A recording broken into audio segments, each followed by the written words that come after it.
and welcome to another episode of Keeping It Orange and Blue. I'm Ryan Evan, joined as always by my good friend Kevin Ducey, Urbana's finest. Kev, what's happening, man?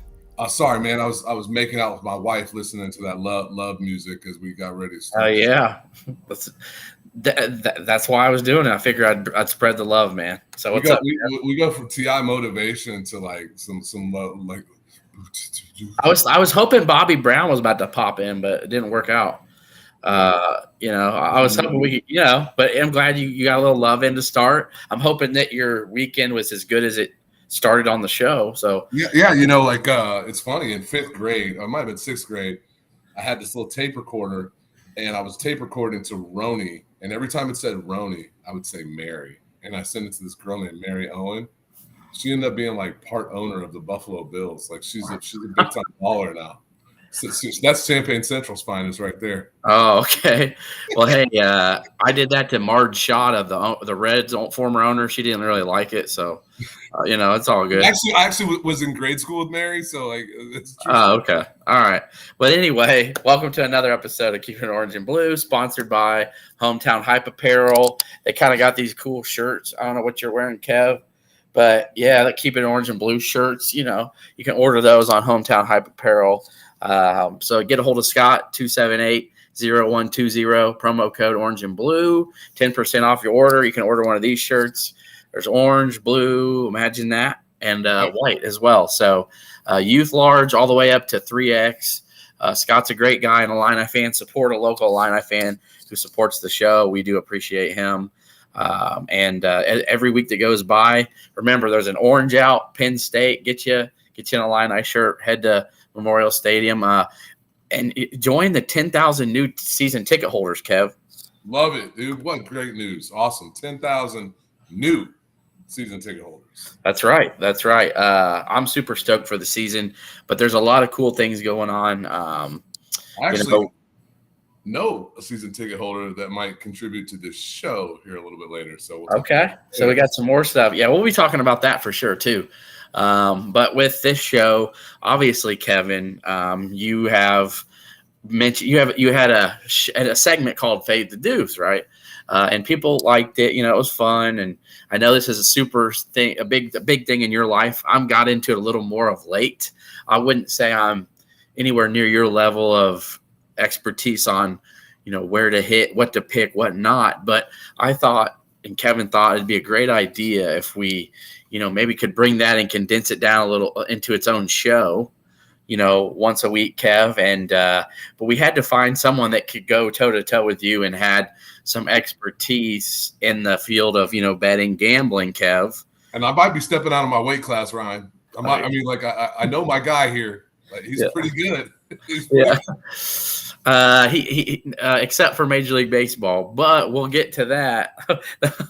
All right. Anyway, this guy has to be an Illini guy, and he's got way more Illini background than I've ever had. I mean, we'll let him introduce himself. But so we're gonna have a weekly show called Fade the Deuce. It's gonna be 30 minutes or so, middle of the week, every week. Gonna talk about all the Big Ten games and the biggest national college football games. And as the NFL season, we probably even throw some NFL in there just for fun too. Absolutely. I think we got to put the NFL in there. So without further ado, I want to bring on Matt McCumber. Some of you. What's up, Matt? What's up, guys? All right, man. Matt, I'm glad that we can finally introduce this publicly and get it rolling here. So August 23rd, probably around 9:00 Wednesday, August 23rd, we're going to do the first Fade the Deuce episode. And could you maybe, for people who don't know of you who are not on social media, because I know a lot of people who know who you are from social media have followed you, or maybe you follow them, or just that's how Twitter works. Or yes, exactly. What's your background with Illinois and what you used to do and all that stuff? Yeah, well, I grew up in nearby Tuscola, Illinois, so I'm from the 217. Real close. Went to the University of Illinois from Fred Wakefield represent. That's right, Fred Wakefield, Illini and NFLer. Went to the University of Illinois 2001 to 2005. While I was there, I was the student manager and head manager my senior year for the men's basketball team, NCAA national runner-up team. Unbelievable experience. So I've been going to Illini games ever since I was about 3 years old. Families had season tickets to both basketball and baseball for over 40 years. And, I bleed orange and blue. So this is great. Enjoy it. I'm glad to be a part of Fade the Deuce and see if I can beat the top spot here. He's I have no doubts. I think I need some strokes here. I need a handicap here, Matt, as we're going head to head. Not in Major League Baseball. I can attest on that. That's a tough and I was making that joke because it was funny when we were talking about doing the show. I happened to I was looking at his Twitter feed or his X feed, and his feed was just him ripping himself for like missing every single Major League Baseball bet. Even like where he was like, "Oh, this is sure money, baby." And it was like, "Oh, someone hit a grand salami with 2 outs," Absolutely. Anything and everything that can happen during a game has happened to me this year. And sometimes all you can do is laugh. Yeah. You have to embrace it. You're going to be bad sometimes. And I've been bad most of the Major League season. I have my moments. I crawl back a little bit and then I go right back down. But, it's part of the deal. And I figure this is kind of how it's going to look for the people who are watching it. Obviously, there's going to be tons of people there's hundreds of people who listen to the show. So it's on Spotify or Apple Podcasts. There's hundreds of people on each one that listen, but thousands end up watching this on Twitter, which is why we do it. So if for the people watching, I'm going to try to be over here and have these two together there. And I'm just going to go down and name I'm going to talk about the games. I'll put the spreads at the bottom here, and then I'll let them go at it and we'll have some fun. So over the years, Matt, where is it what brought your eye to it where you were like, man, this is something that I want to watch and keep an eye on, and you care about it deeply. So where did that start for you? Yeah. Are you talking more along the lines of betting? Yeah. Betting. Games? Yeah. I think for me, I'm just an adrenaline junkie, and I like to have something on the line when I'm watching a game now. And I do enjoy the statistics behind the sports, and I try to be analytical about it. And I'm thinking, okay, so this team has got X, Y, and Z. They're shooting, X, Y, and Z on the road versus a team that might have terrible home defense. And I'm trying to play those odds. And I like getting into that nitty-gritty of the numbers. Obviously, sometimes it doesn't always work out. And that's just betting. But that's what really got it into me. And then obviously I enjoy the rush and adrenaline of winning, of being in those moments, having your heart beat a little bit. And I just play off of that. So it's funny. I was my wife doesn't like that. She doesn't like me to gamble much, right? And this was a few years ago. It was like Siena and Iona are playing, and the two most right. random And teams. I'm locked in, and like my wife's like, "What? Why do you care?" Like I'm like, every shot, And she's like, "Why are you so into this game?" And she's like, "You got money. You got money on it, don't you?" And I was like, "Yeah, I do." Absolutely. She goes, "How much money did you put on this?" I'm like, $5, $5 whole dollars. Because winning is winning. Winning is winning, and that's something that this show will do for us as well. Is like, even if I don't have money on the games that you and I are necessarily picking, because we both unfortunately live in states where it makes it a little bit more difficult for us to do that, unlike Ryan, which is very easy for him. Yes. It still is going to be like, dude, I want to beat Matt. Like I had Fresno plus 7.5, and it's 11 o'clock at night, and it's the West Coast kickoff game, Fresno State, Hawaii. Let's roll, dude. Let's get this. You got to watch it. I'll be texting you on Twitter, and you're like, that's so much fun. Kev got me into that a little bit last year. So I had just last year, I'm okay. I can say we can talk DraftKings, FanDuel, all the different ones, but I did DraftKings. So where I made a little bit of money and where I was trying to have my own little niche, because I'm not trying to throw away money, because I'm just not going to do it, especially with, trying to build up in my career. I'm doing different things and having, young kids and stuff. So I would do the live betting at the end of the third quarter, fourth quarter with the late night Pac-12 or the Mountain West games, like you mentioned. Like an example was with me last year when I think it was Fresno State at USC.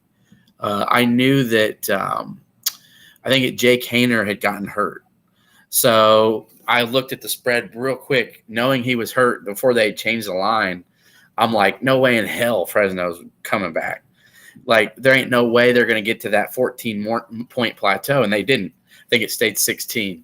So I was like, shoot, I put $10 on it. I won like 25. I thought it was something, man. Oh, yeah. Live betting in basketball too can be really, because you can be watching a game, especially when you're unbiased, when you take off the orange and blue goggles like we all have. If you're watching just a third party game and you're seeing this team hit shot after shot with a hand in their face, and you're like, what? Like, they can't. That's not going to continue. Like, you can clearly see the one team is better than the other team, but the score is not indicating it. Live bets can really take you an opportunity there to win. And I'm like, Matt, I think I love the science behind it. And there's science behind Vegas. There's science behind the science, right?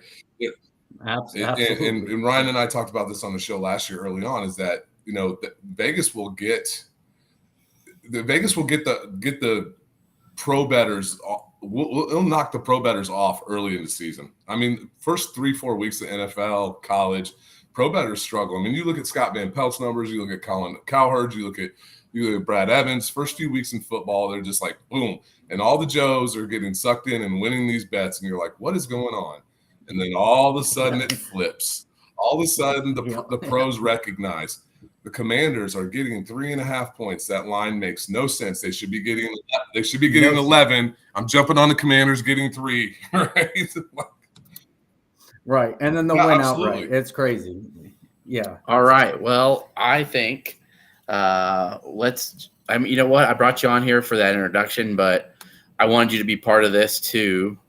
The Illinois football season predictions. I figured this is something. It's not just about betting and gambling. You care about the games. You care about who wins for Illinois. You want them to be successful, and I know you follow it. So I figure let's just for some bragging rights or whatever. Yeah, I love it. Yeah, we can do it, and we'll go ahead. And this has been a big one we've wanted to wait to do, as we got closer to the season, and figure it'd be a perfect time to bring you on. So with Illinois football season prediction, so a lot of people I think have personally sleeping on Illinois. I think I texted you privately, Matt, and said, like Illinois picked 4th in the West.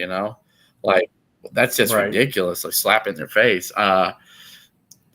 So we'll go down each game and talk about it a little bit briefly and give our prediction for the season. So, Kev, I'll start with you. We'll hit up Toledo. I personally, this is going to be Toledo's toughest game of the year. I think they're going to be favored to probably win every other game. It looked like I mentioned before, Phil Steele has them being a favorite in every other game, and they easily could have won 11 games last year had they not sat their starting quarterback for the final 2 games. So it's going to be a tough home opener for Illinois against Toledo. I'm excited about it because I think Illinois is going to have their chance to see a tough, athletic quarterback who they're going to see the next week in Kansas. We're not going to break down every game, meaning like per se, but that's the first one I want to discuss is with Toledo at home. Kev, what's your thoughts on, having a potential MAC champion, coming to Champaign and getting these guys ready for Kansas and Penn State? Well, I don't think that Bielema is going to allow these guys to sleep on Toledo. I mean, by no stretch. I think that there's been some people who've actually hyped up Toledo here a little bit.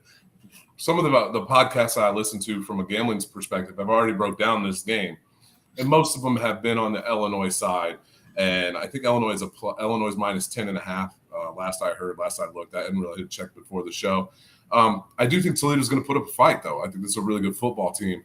I think Toledo has some of the bad way to beat Illinois is to have a bad defense, right?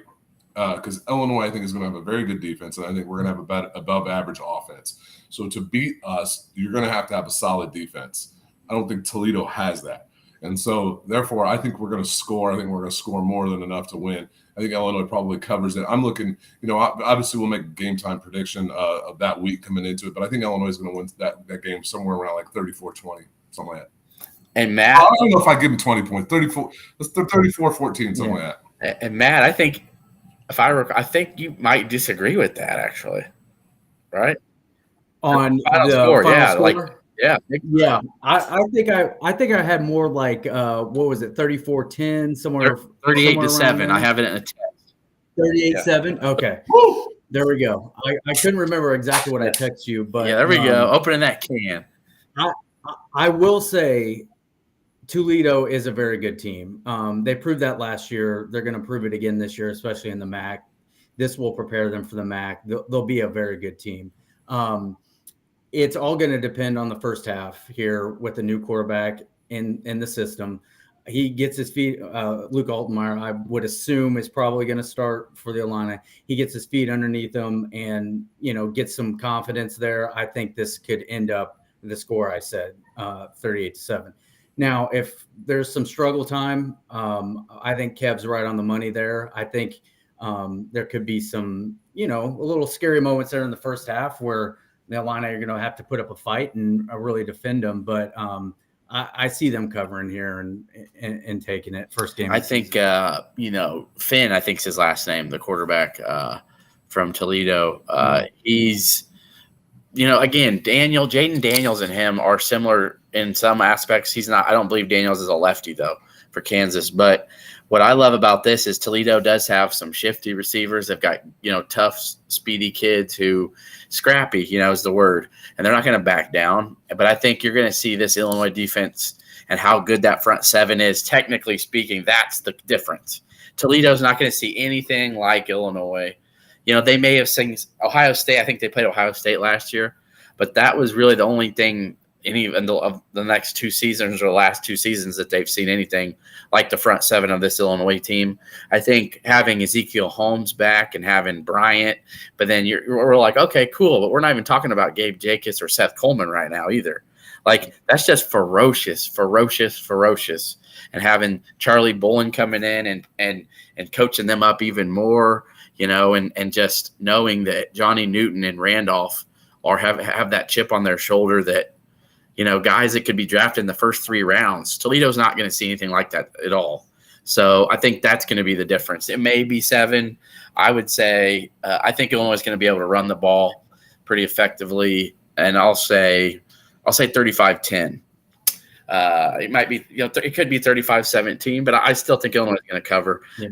And I'm definitely excited to see the defense unleashed on this. Now, Kev, I know it seemed like I was saying we're not going to do every game.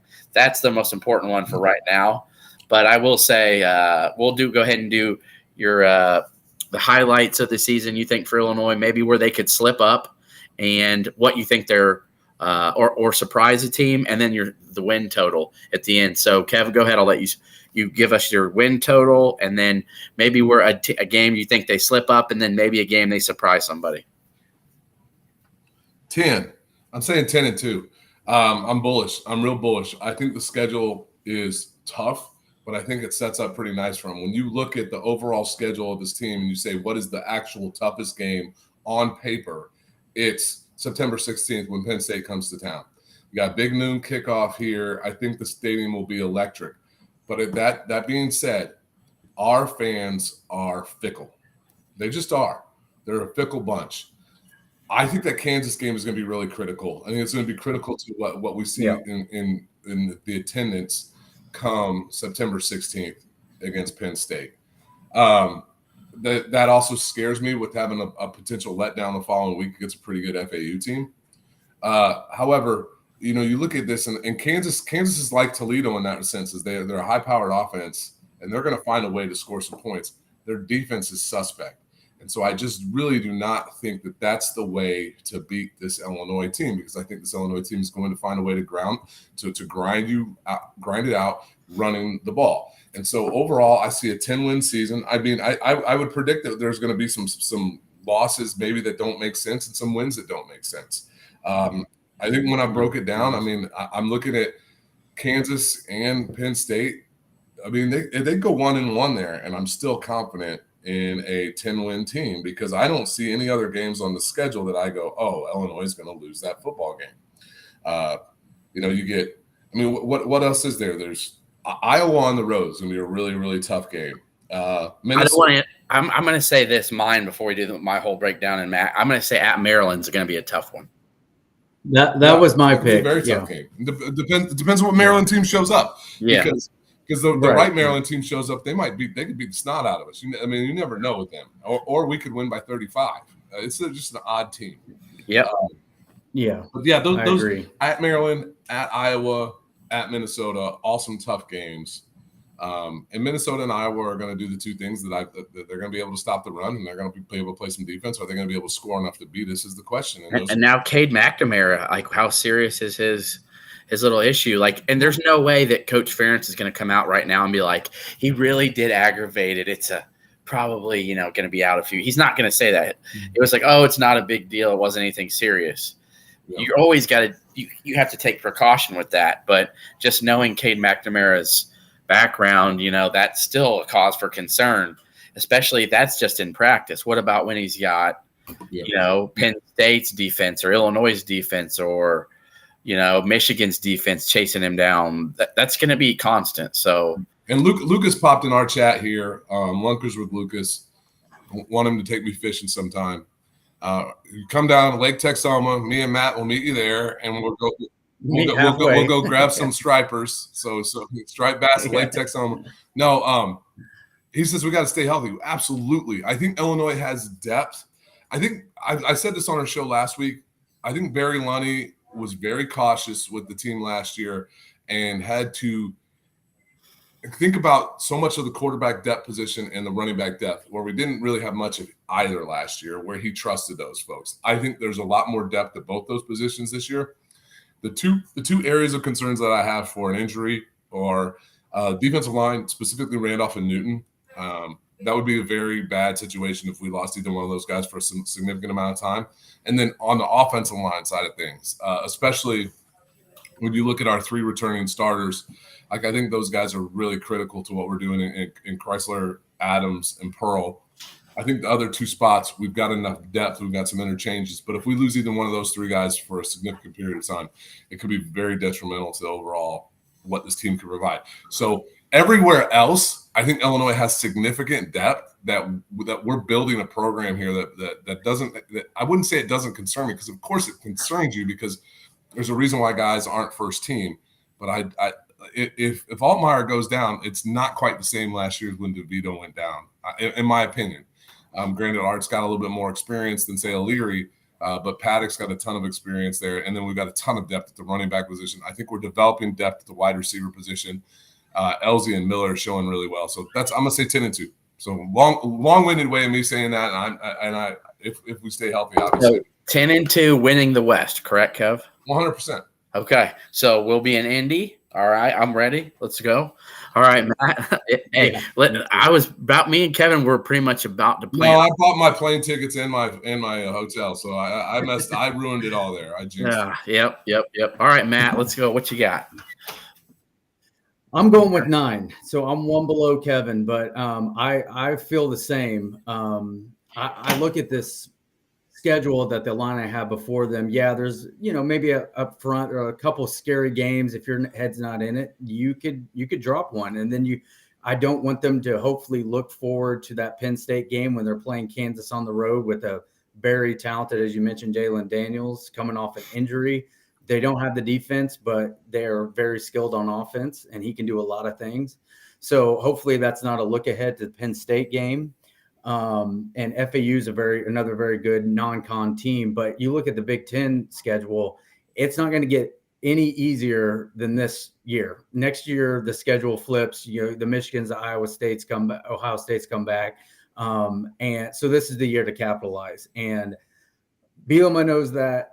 All the other coaches know that. They're going to have these guys ready, is what I feel like. And,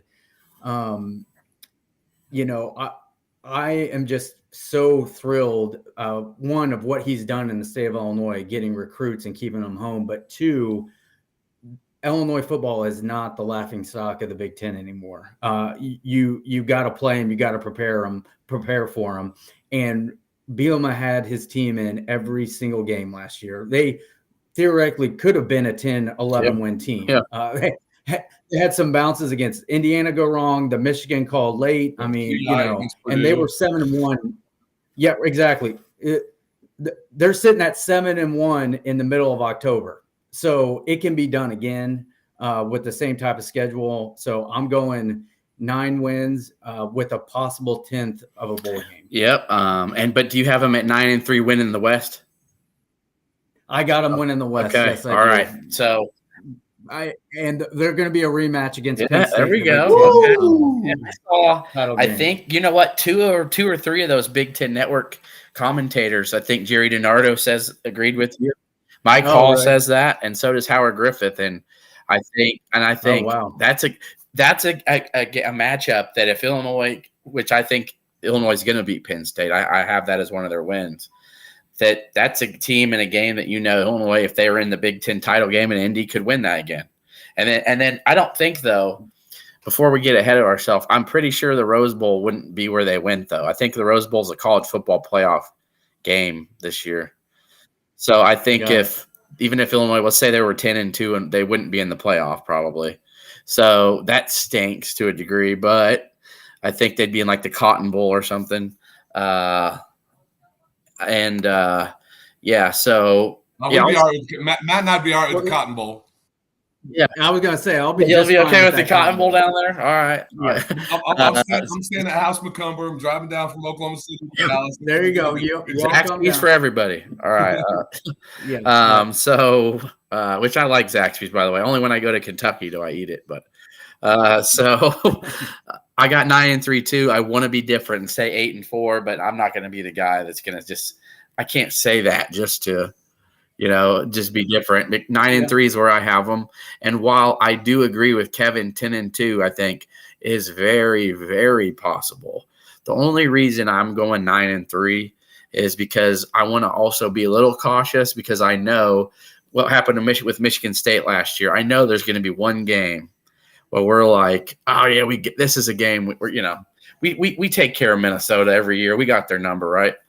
Well, Minnesota might show up to play in Minneapolis that day, and Maryland, maybe Tua Valolo's just going 35 for 36 like he's done before, or maybe Jaden Daniels in Kansas that day just plays the best game. I think there's room for. I don't have Iowa as one of their losses though, but I think they're going to split with Penn State and Kansas, and I could see them losing. I think they'll lose one of the Minnesota Maryland games and.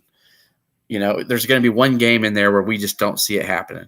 And you know what? If that doesn't happen and they finish 10-2, I'll sleep just fine. So, that's okay too. So I got 9-3. I got them winning the West. And I think Penn State is the best team in the East, but it wouldn't surprise me to see Michigan back there again this year. I don't have Ohio State winning.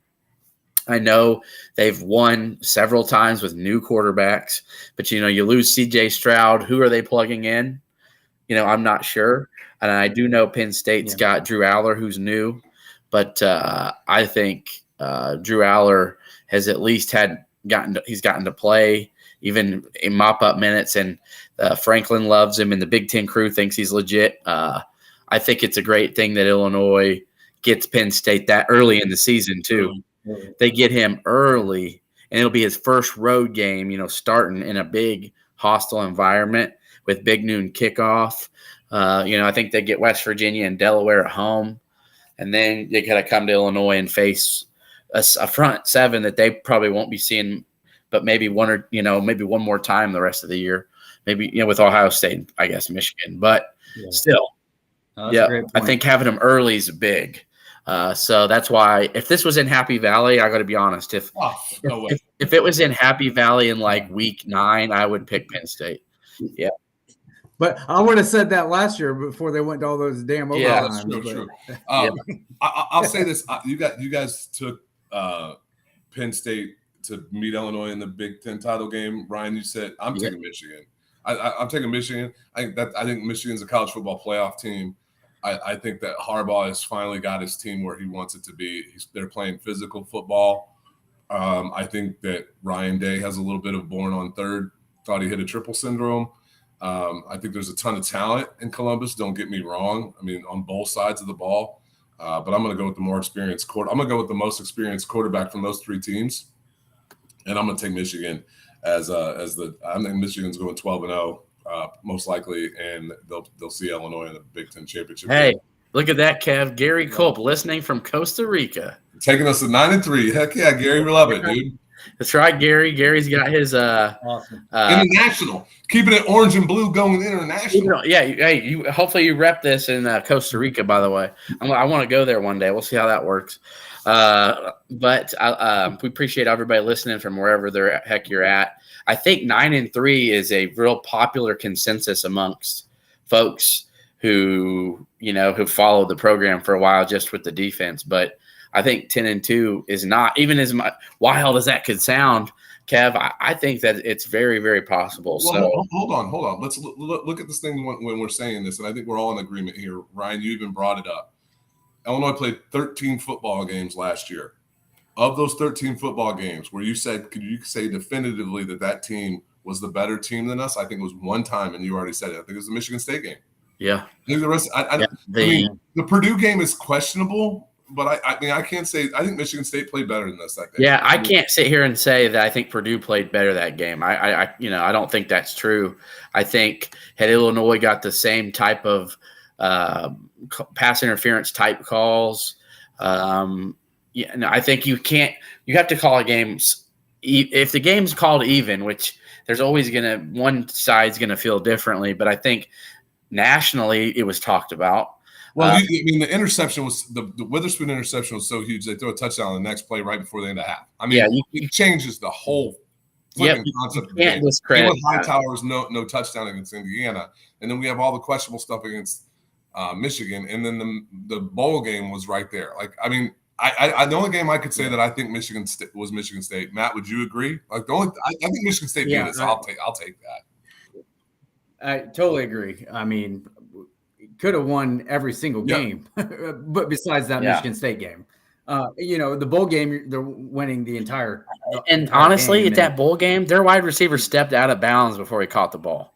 I was there live, so I didn't even know. So they show the replay of it where it's they're like, oh, well, you could tell it does look like he stepped out, but it's not definitive, blah blah blah.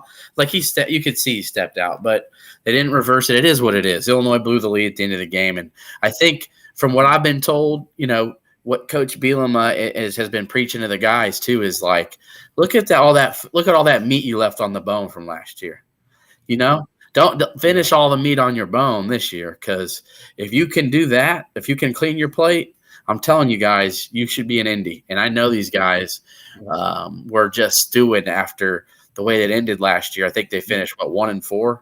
Yeah, and that's 2 years. Yeah. And that's 2 years in a row. You can go back to the Maryland game, the Purdue game, the UTSA game from 2 years ago. You flip, and there's another game I'm missing in those. They had Maryland, Purdue, UTSA. I know I'm missing another one. UTSA, and then Rutgers. Rutgers, yes. When we ran the weird play at the end of the game. Yes. Tony Peterson special. And they couldn't stop that 17-year-old quarterback on fourth down who hadn't played an ounce of college football. And he's able to elude guys and throw a first down pass to somebody, and then they ended up scoring the winning touchdown on it, which is just a weird low percentage fluke play. But again, that was another game they should have won. So just there's things that are coming together. Teams got to learn how to win. Yep.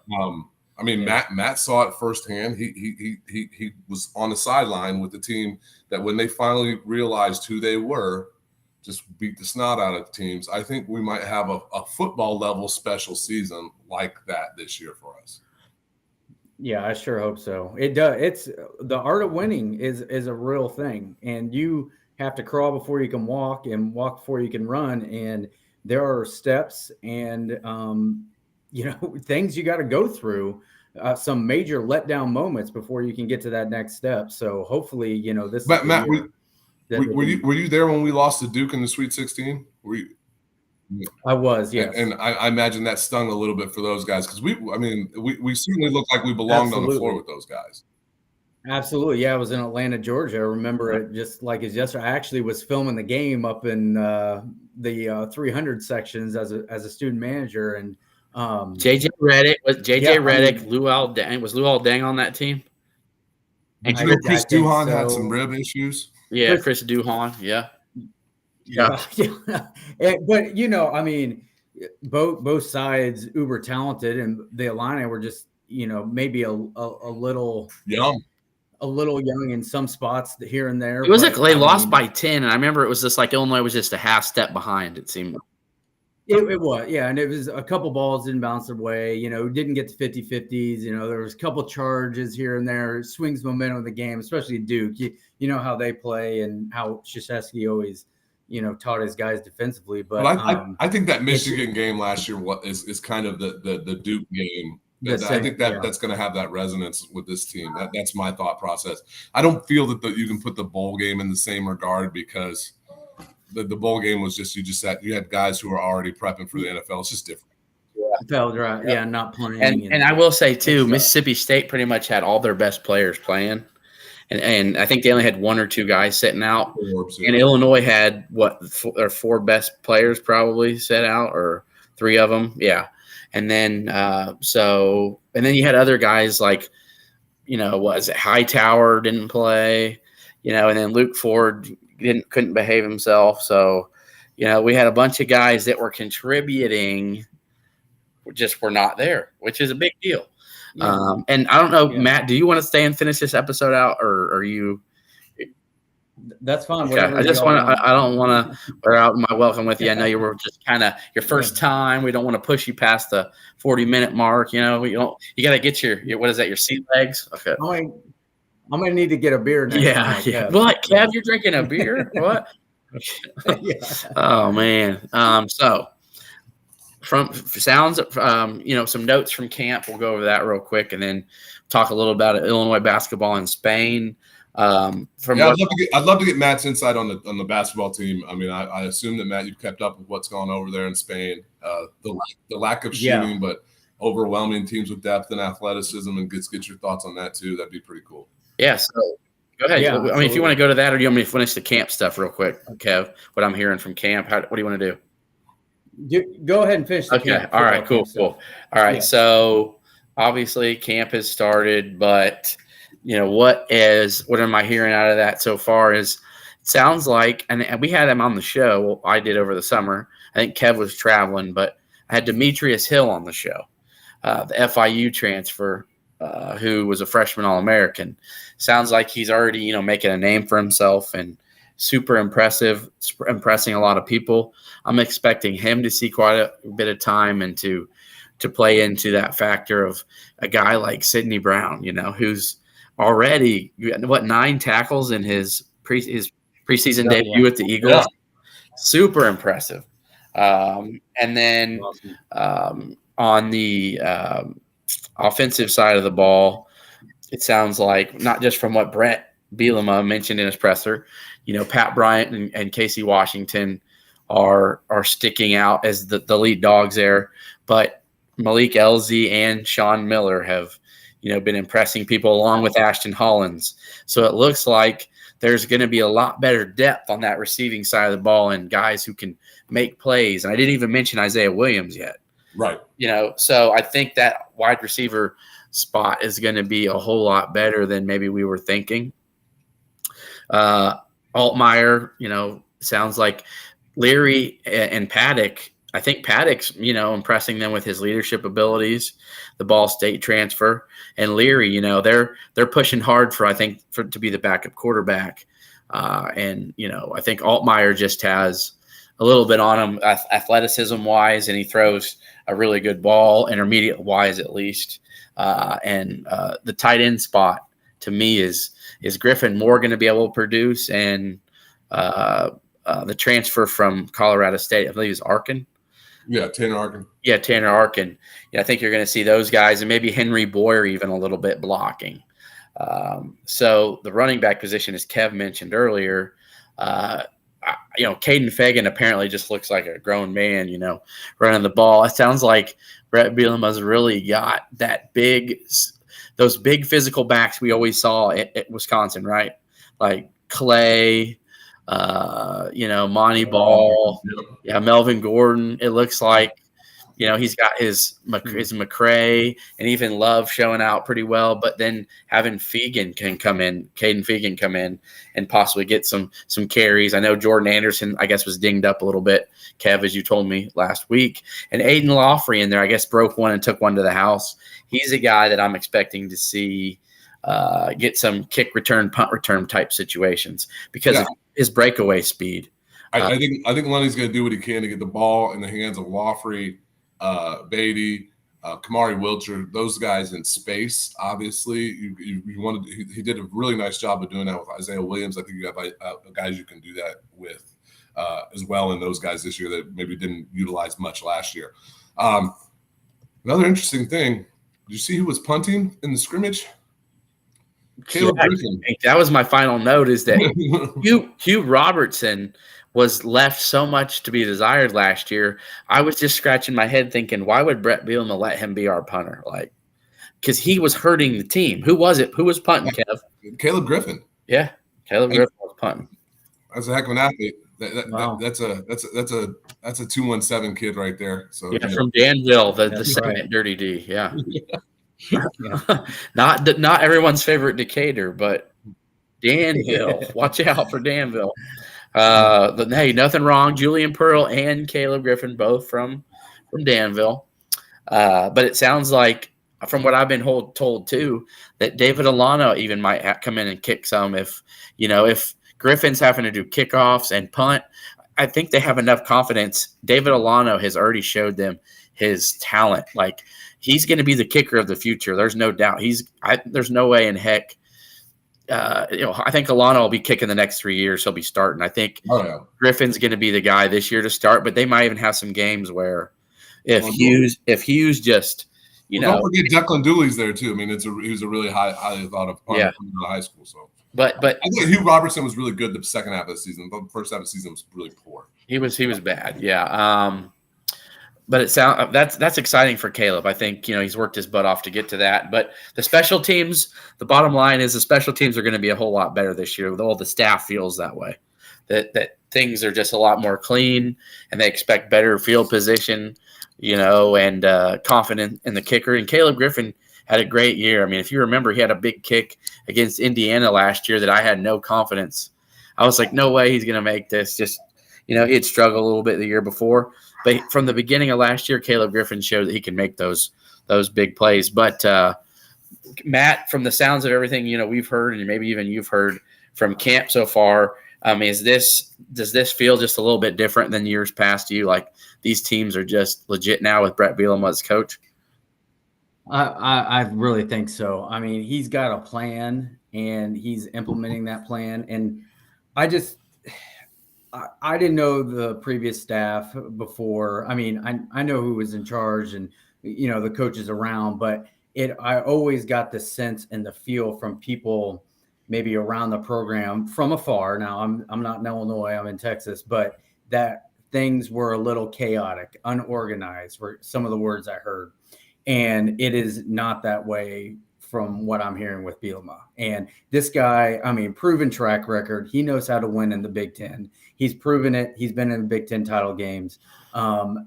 He's got a plan. He knows what it takes, and he's implementing it at Illinois. And that just goes back to my point. I mean, it's a legitimate football program now. The CEO, man. The CEO.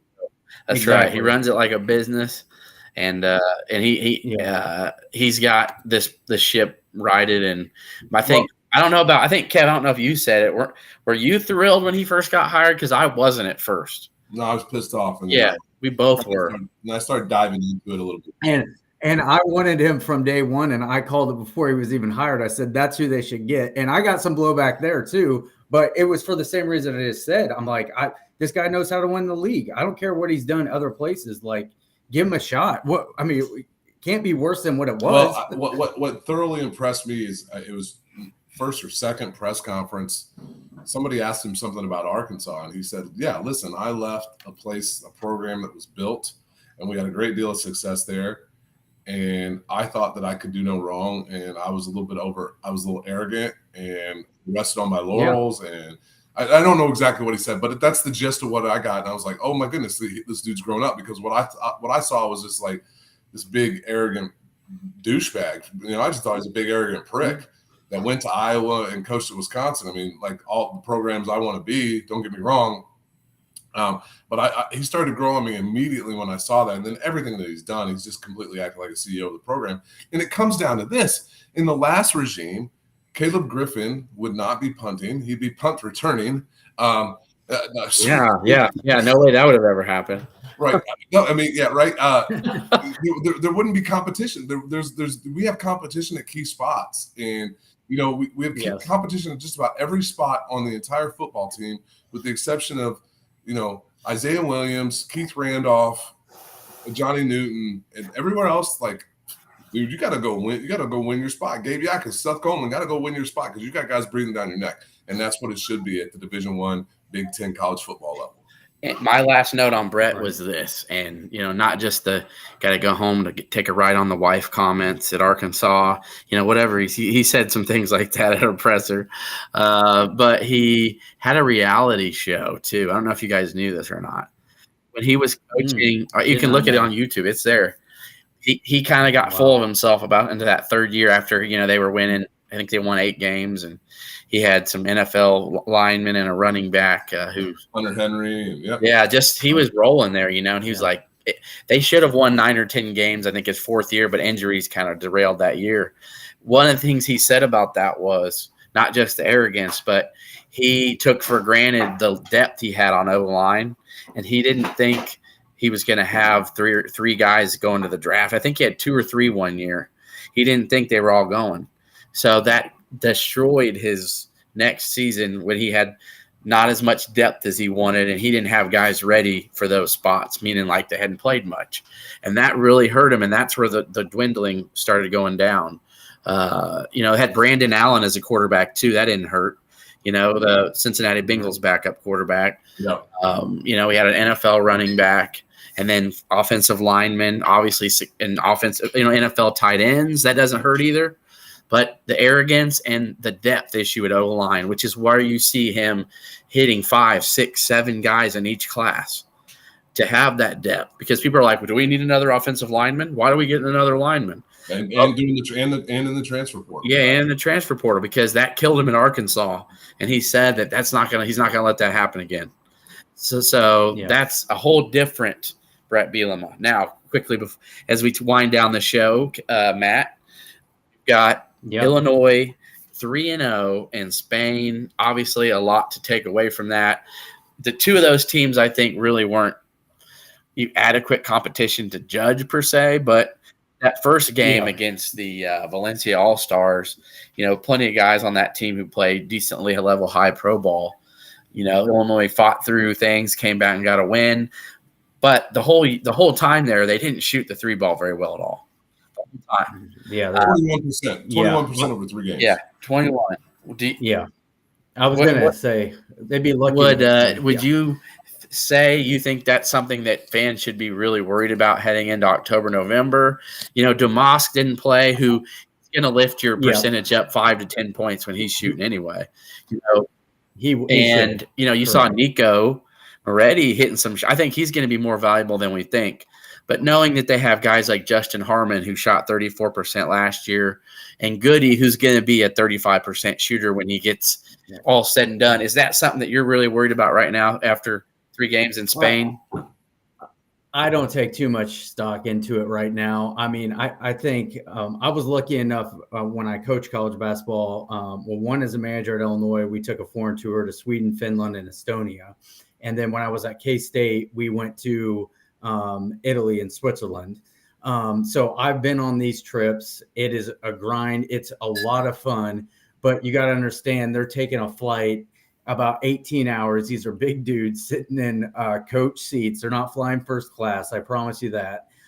They're getting off a plane, getting onto a bus. They're getting to a hotel maybe late at night.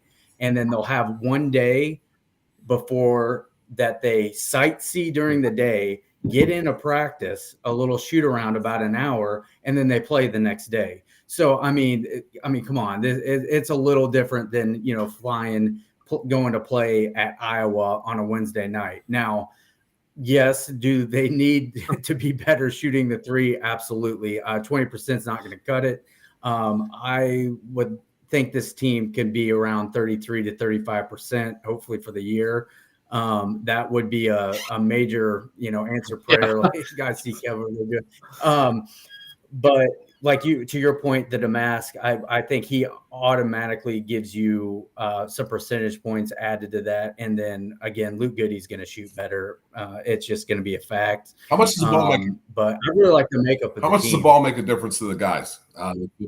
Yeah, I think it makes a little difference. I'm sure you saw on their social media, they were practicing with a international ball for probably about 3 weeks leading up to it. So, I mean, yes, that's one difference. I mean, should it make that big a difference? No, but it does a little bit. I will say this, going over, yes, the competition is probably, you get some teams that are grown men that have been playing high level of pro ball over in that country. And then you get some that are 18, 19-year-old kids, just like college, that haven't.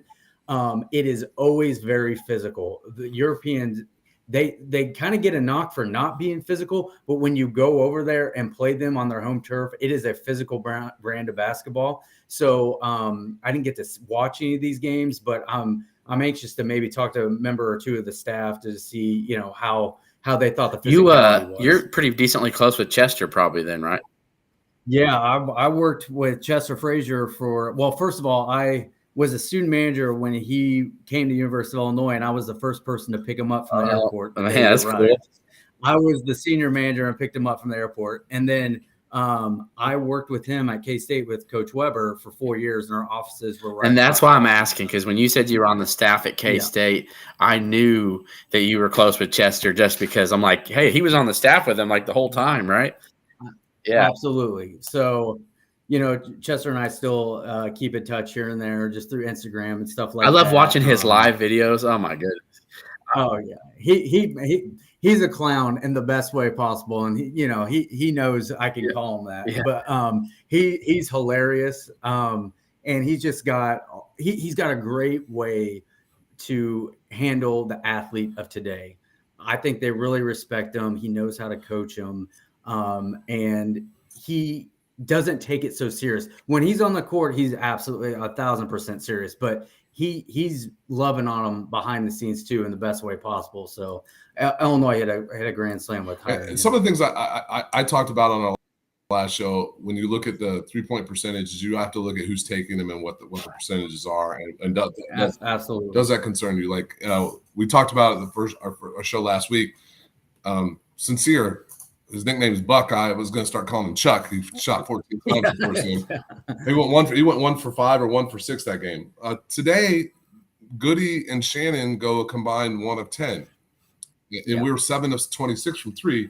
Those guys 1 of 10. That's an aberration. Let's just be real. Yeah. Like, we don't expect those two to shoot 10%. I think you can take some highlights from today. Roger, just by looking at the stat column, Ty Rogers 3 of 4 from the free throw line. There we go. 5 of 5 from the field. Like, that's big. And I think he only had 1 turnover and 3 assists. Moretti had 4 assists, 1 turnover, and Moretti had 4 assists in 20 minutes. So it's like there's some things there that they're trying to find their way. I do think everybody's going to sit here and realize that point guard is going to be the concern, and what are they going to do about it? But at the same time, I think guys who we really questioned about where they fit in this lineup, guys in the 9, 10, 11 range of the rotation, all played pretty well over there and are saying, hey, guys, don't forget about us. And it's, in my opinion, that's Harris, Moretti, and Hansberry.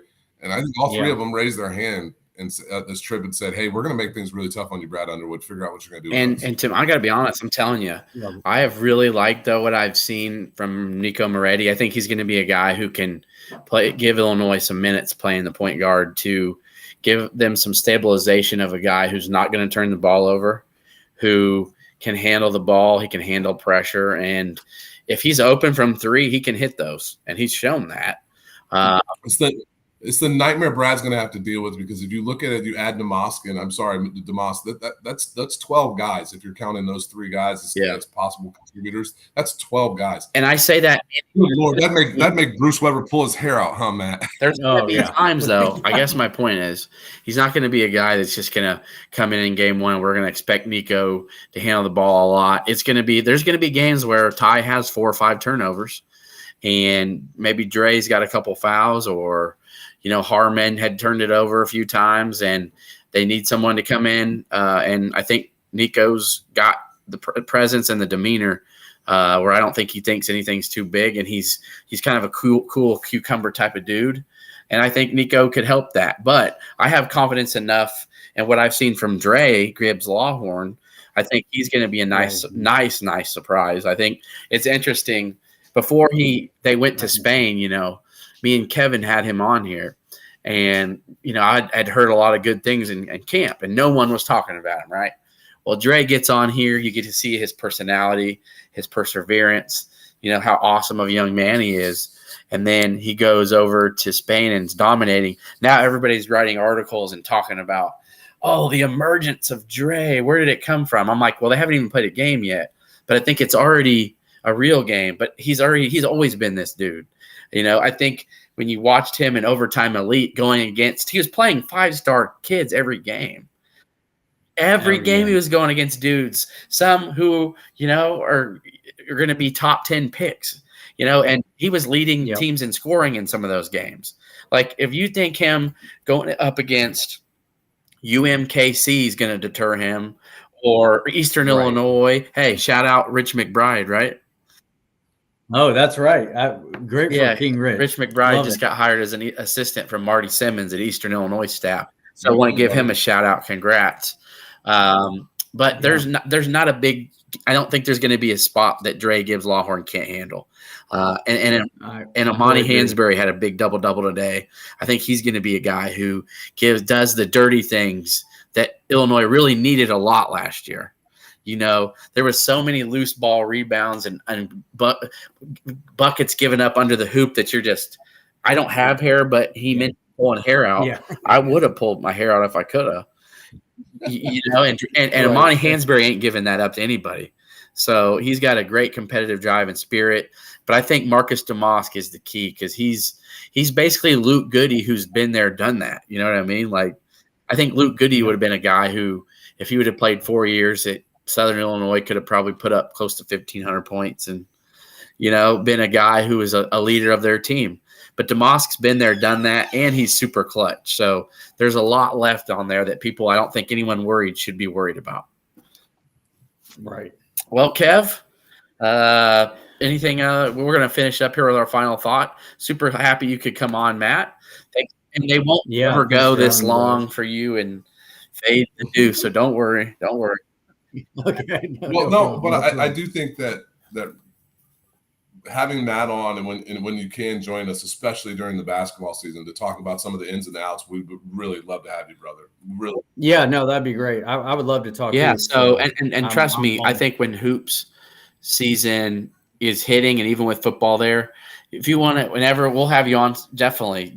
I think you'll be a regular on this show whenever you want to, and the Fade the Deuce. Even when football winds down, college, we still have the NFL is still going to be there. So I still want to get that. And even once a week, if we talk to college basketball lines or whatever, I know that's a little tougher, maybe a little different. Yeah. But I think still worth to do.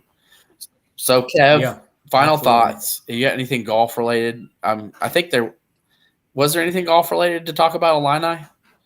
Yeah, because I feel like I'm obligated now. I feel like I'm the voice of the people of the show when it comes to Illinois golf. Yeah. Nick Hardy, Thomas Dietrich played okay over the weekend. Their season, unfortunately, in the FedEx Cup standings has come to an end. Hardy finished 49th this weekend. He needed so I put him 52nd overall in the FedEx Cup standings. So only the top 50 go on. Dietrich was like 54th.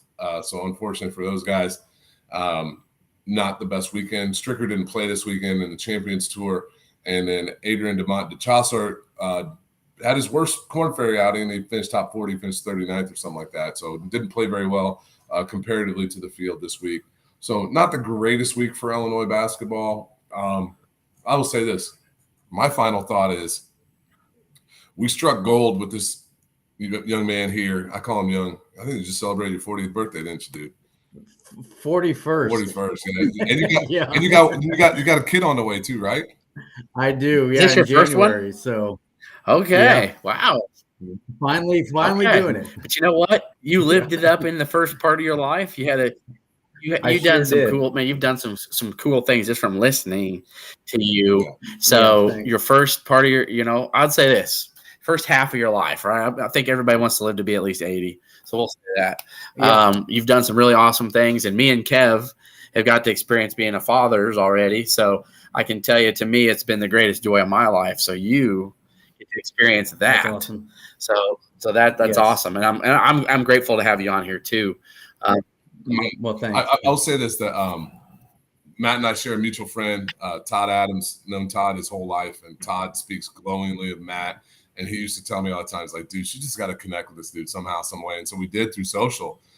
It's the first time we've ever really actually talked, and so I'm super happy to have you on board, buddy. You've been nothing but kind to me whenever I've reached out to you.